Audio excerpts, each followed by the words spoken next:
મિત્રો, જય શ્રી કૃષ્ણ, જય દ્વારકાધીશ। કેમ છો બધા? તો ક્રિશીભાઈ જો સુવર્ણપ્રાશનથી રમતો હતો ત્યાં મેં સવારનું બધું કામ પતાવ્યું।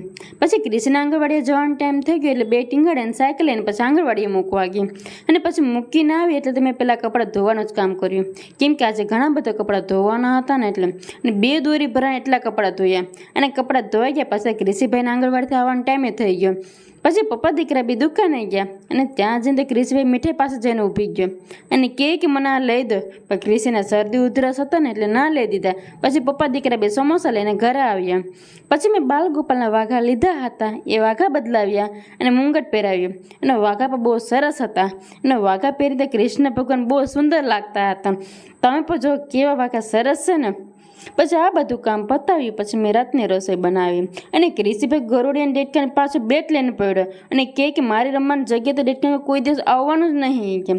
તો આજનો બ્લોગ કેવો લાગ્યો જરૂરથી કમેન્ટ કરજો, લાઈક શેર અને સબસ્ક્રાઈબ કરવાનું ભૂલતા નહીં।